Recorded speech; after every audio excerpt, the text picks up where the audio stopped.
Hey babes, welcome back to my channel. I have been in the stew. I've been cooking up in the stew, and today I want to make that rectangle bag that's all over social media. This is a video of on Pinterest that I saw that's like how you put it together. So it's super easy. You just create a rectangle and then you fold it into this bag. And people make it cute. There's a few variations. I've seen ones with granny squares. I like it. So that's what I'm gonna do with some of my leftover yarn. And then of course, I'm gonna make some booties for my little boy. So this is the yarn that I want to get rid of, but I really loved all these colors together, and I think it will make such a cute bag. So here's just all the colors. They're almost all different textures, all in the blue green family. One of the furs has a little bit of purple, and I think it'll look super cute. So this is just me trying to figure out which order to put them in. I don't know if any of you are like this, but it can be so hard to commit to the project. You have all the ideas, you have everything lined up, but then when it's time to do it, I don't want to make any mistakes, you know? But I was pleased at this point. So we went from here, I got some yarn out, and I just started. You know, I just literally began. I did not look at any patterns or any videos of anyone putting it together, which maybe I should have. I ended up doing about 80 stitches long, and then I just double crocheted all the way down, and then I started my new color. So I decided to go with the navy blues first and then sort of transition into the teal, but I wanted to keep a little bit of dark blue up at the top so that it would blend in when I did the next layering, and honestly it'll look cute.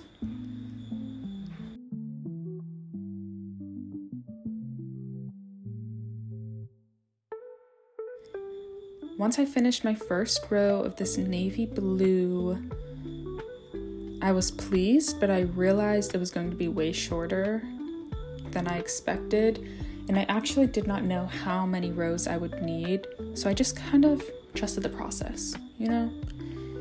And this is me pretend folding the bag to see what it would look like, but actually I was folding it wrong the whole time. So that's not at all what it would look like. Not that this one strand gave you any hints in the first place. But anyway, I went in with the blue fuzzy furry one, and yes, it's true what they say. It was too hard to find the stitches. So at some point, I just sort of guessed, you know, I just sort of went with it. It doesn't have to be perfect, but like it will probably turn out perfect, right? No, but I am not one of the girls or gays that takes my time. I'm not one of those people that measures everything, watches tutorials, follows tutorials, or follows patterns. I see something, I just sort of go for it. And sometimes it results in failures. But you know what's worse? Following the directions and still failing. So I prefer this way. Now I'm at like row 4. I was a little upset because the color right before this, it has like blue and green hints, and I really love it. But it kind of got hidden by the blue furry yarn. So I was a little upset about that. But in the end, I think you'll see it turns out cute still. That's what matters. So I just trusted the process and kept going.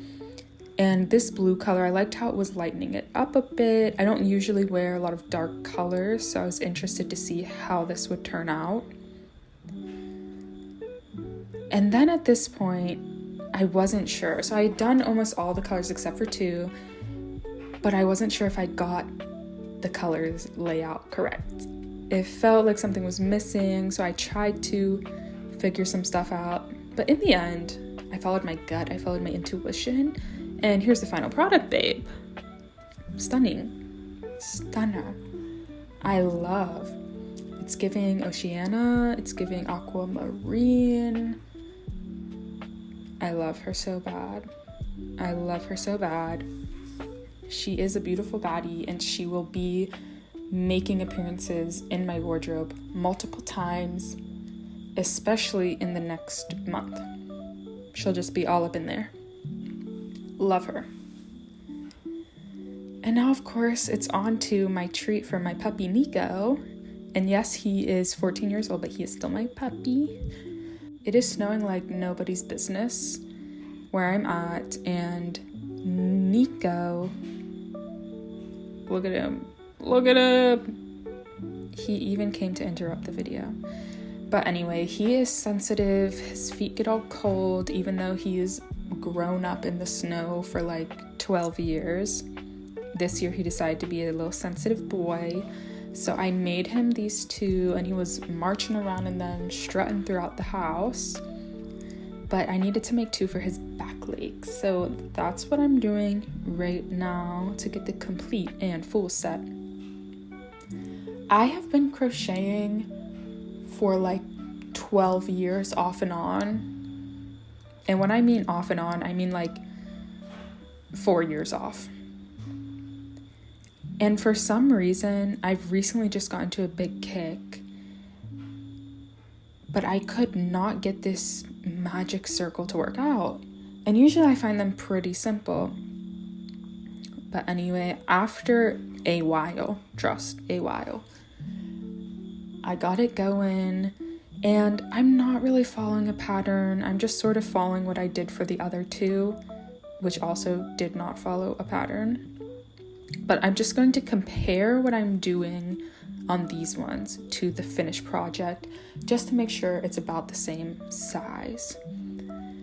And at this point, I'm just building the circle around, adding single crochet stitches, because I want it to be as tightly knit around his paws, since that's what touches the ground. And then from there, I'll do some double crochet and all of that good stuff to get this project done quick. And there is nothing wrong with getting a project done quickly. It is not instant gratification if it still takes me 4 to 6 hours. Yes, maybe if I followed a pattern, measured my dog's paws, all of that, it would have taken like 8 hours or something. But those 2 to 3 hours that I saved, that's time that I could have been sleeping, you know what I mean? Or I could have been petting my dog, or watching a little show and having a laugh. This is just how I like to do things. And you know, each one that I make for him, for each of his little feeties, they will all be different. They will all vary, and that's okay. He told me he literally doesn't care. Okay, I'm getting off track. The ADHD is ADHDing. Back to your regularly scheduled program.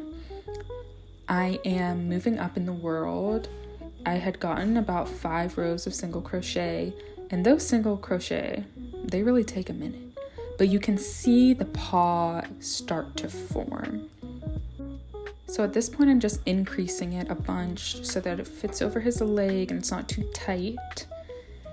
And you can see it's a lot bigger there. And then at this point, I'll just keep it the exact same width, because that should be able to fit over his whole leg. And that is literally all I did for the Eve. And look at the boy. Look at him. He's loving it. He still does not love the snow, but he looks cute. He looks chic. He's warmer. He's protected. I love that for me, and I love that for him so much. But that's everything, babes. That is it for this week's crochet projects. I love his little feeties when he walks in them, and I love this bag down. We're both gonna be just styling and profiling around town. I've already gotten compliments on his little booties, and yeah, I know they'll be rolling in for this bag. I just know it. Anyway, I'll see you in my next video, and we'll see what I get into making next week. Bye now!